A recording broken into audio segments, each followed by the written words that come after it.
Hello and welcome. I am Margaret Esfahani and I am here with Sister Shireen with the Brahma Kumaris. Welcome, Shireen. Hi, Margaret. How are you this morning? Fabulous. As beautiful as that flower right there. I think you do. You are beautiful. I feel that way. I feel that way. Fantastic. What a great way to start our conversation today.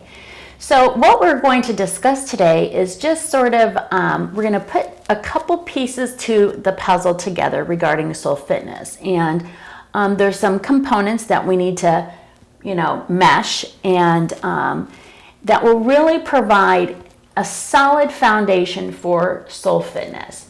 And so Shireen, if you don't mind, would you please share with us some of those pieces to that puzzle we need to connect? There are different stages on a journey.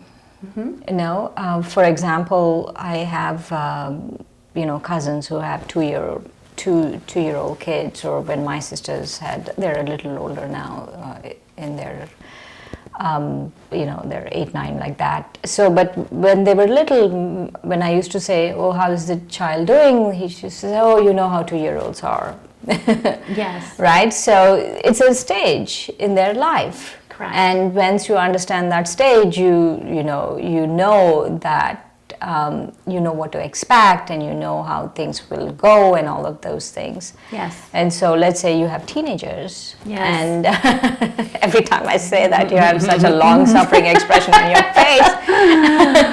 They're getting into their 20s, so I think that it's a little while.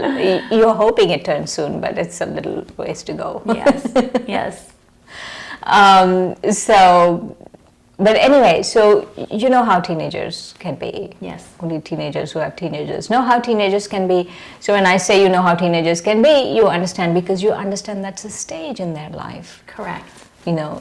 Even though we can't see the light at the end of a tunnel living with a teenager, but at some point they are going to be 20, and there's, at some point they're going to be 25, and they will hopefully move on. Mature out of the phase they're going through. In the same way, there's a reason why I'm talking about this.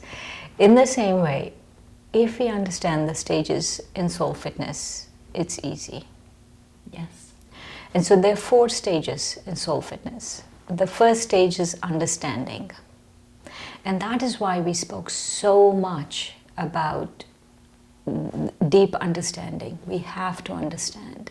Mm-hmm. And for understanding, we need a knowledge base. Without a knowledge base, there is no understanding. Yes. So the first step is understanding. The first stage on the soul fitness journey is understanding. Okay? So if you don't understand something, listen to it again, reflect on it again, all of those things. And the second stage is reflection. Okay. And once you understand, let's say you understand about the soul, then you start reflecting. It could be any kind of reflection on any of the topics we spoke about. For example, let's say I am a soul, I am immortal. Mm-hmm. And you keep reflecting on it. You keep reflecting on I am a soul and I'm immortal. Right? And then the third stage is concentration. And that's a tough one. Yes, and I can give you a method I use for concentration. Okay. There are no shortcuts, really. Mm-hmm. You have to put in some effort. Correct. Okay? Yes. So there's not like, I can give you a pill and you'll suddenly concentrate. That's not going to work, right? It's something we have to go through and eliminate some of the things that we are thinking of, and then we can concentrate. Okay, let's talk about the fourth one, and then I'll come back to concentration. And so concentration, and the fifth one is an experience. Okay. So understanding, reflection, concentration, and experience. Okay. So understanding, for example, let's take an understanding of being an immortal soul. Mm-hmm. I am a soul, I am light, I am immortal, I am neither born nor will I die, I will always be. Mm-hmm. Let's say we take these 5 thoughts. Yes. Right? And that we understand. Okay, so in understanding, acceptance is very important. And also another thing you had mentioned earlier was that knowledge. And so Knowledge, if we yes. don't have an understanding, seek to find knowledge. Right. You know, look for the knowledge. There's nothing wrong with reading and asking questions to get that knowledge so you have a better understanding. Is that fair to say? Yeah, that is absolutely fair to say. Okay. So we have awareness, Okay, right? In understanding, we have awareness and we have acceptance. very good. Okay, after we have understanding, we have to have awareness and acceptance. Without acceptance, you can't go to the next stage. And the next stage is reflection. And in reflection, you kind of put aside some time and you say, today I will do 3 meditations. Mm-hmm. Today I will do 1 meditation at least, mm-hmm. Right?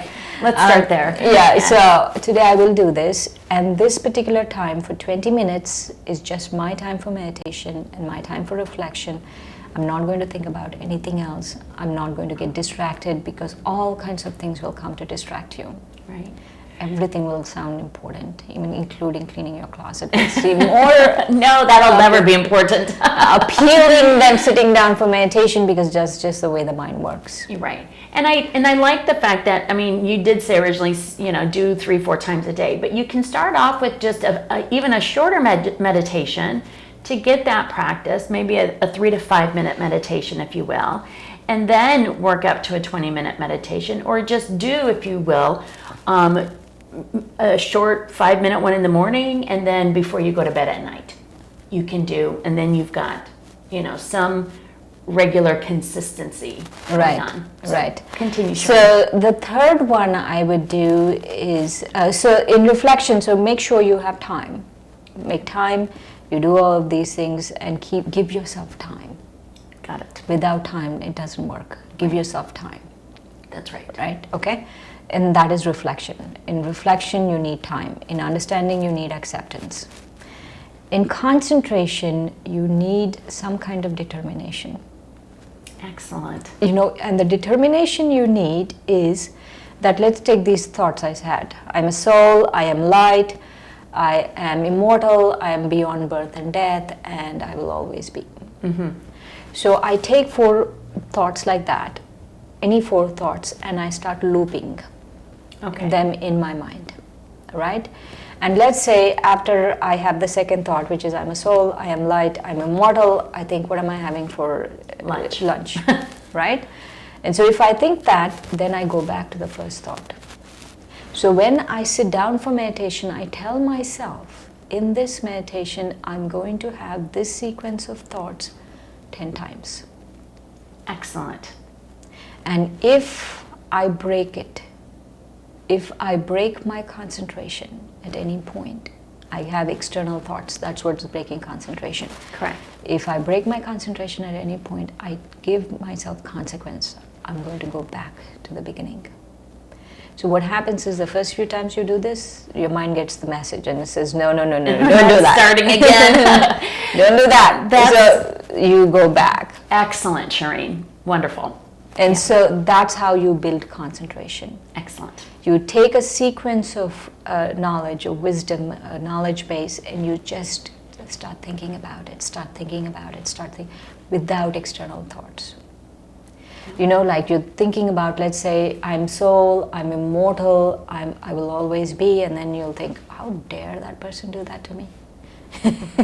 Why did they say that to me? And then you, no, go back. I'm a soul, I am light, I'm immortal, like that. Excellent. You have to go through the whole sequence without any external thoughts, and that's how you build concentration. Excellent.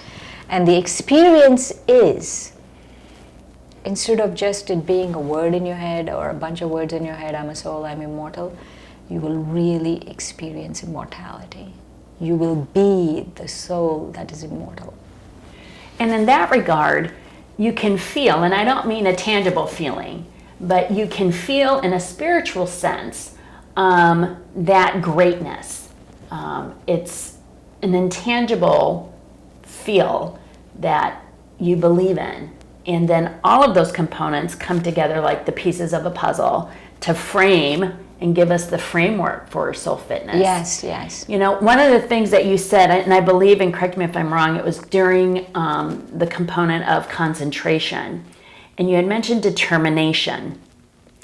And I want, if you can, for just a brief second, sort of elaborate on determination, because in a physical exercise, we're determined to make that 20-minute on the treadmill mark. We're determined to lose that extra quarter of a pound or half a pound that we really want to get off. And we're determined to finish our spin class. So talk, if you can, a little bit about determination in concentration. What happens is, with determination, I feel it's the most important virtue these days. Determination, because we all have wonderful plans. Yes. How many of us thought, oh yes, I will lose weight, and then nothing happens? Or how many of us have made New Year's resolutions and 15 days down the line, like, what New Year? Are we in the New Year? Oh, that was a while ago. Very good point. So determination is the most important virtue. It's the cornerstone of soul fitness. Yeah. And in determination, what happens is, to really be able to do that, you have to make your body your partner. You can't fight with it. So what you take in with your eyes, what you take in with your ears, what you take in with your mouth, all have to be sattva. And once they are sattva, then your body becomes your partner. And then it's easy to have determination. Well, and otherwise you're fighting your body. I think that's an excellent point, because you're not going to get far when you're in a contradictory state with your mind and your body. And so to have that acceptance, I think, is critical. And, like you said before, if you're not at an acceptance level, seek the knowledge. And then at some point, just accept. That's why it's called acceptance. No? Right. Just, accept it. You're right. Because what happens is, after acceptance, the final stage is experience, right? Right. Once you experience, you'll have faith. You'll know exactly what we are talking about. Right. So maybe the sooner you accept, the sooner you can get to that experience, right? Right. Okay. And then determination, or under concentration, you talked about determination, and then, you had mentioned your loop. And that loop really does help us stay focused. Right. And the loop is how many items? 4 or 5. Okay. 4 or 5. The reason why I tell people to loop is, the mind is a monkey mind. Yes. It goes in a million different directions. So when we are giving it thoughts, we are directing it. Okay, you want to travel, but travel where I tell you to travel. Very good, Shireen. Yes. Yes, keep that monkey in a short leash. Yeah, exactly. So at least you're disciplining it. It's not going 100 different directions. It needs to go. That's just the nature of the mind. It needs to move. Right. But you make it move in this loop. Very good. That loop is like the best thing, really. The best thing. The concentration loop. The concentration loop. I'll tell you why. Because I feel even it pays your bills. No, I'm just kidding. Well, let's make that work. I'm just kidding. But it's as good as physically manifesting something. Of course, it physically doesn't manifest. I was joking about that. But it really helps. It really helps, because it creates something inside that you can go and take from any time. Right. It creates an equity, a spiritual equity inside. Oh, that's a fabulous word. And again, that experience then make you a believer. After you've gone through these 4, different components, and you put your puzzle together, and all of a sudden you've got this incredible, strong, powerful tool that you've created on your own. Right. So last words of wisdom for Shireen. Do it. Just do it. Just do it. Seek the light. Seek the power. Well, I can guarantee having listened to Shireen and followed her meditations, that it's an incredible experience to end up and elevate oneself spiritually. So with that, I can't thank you enough, Shireen, for a fantastic journey you've allowed me to participate in, as well as our audience. And thank you once again. Thanks, Margaret.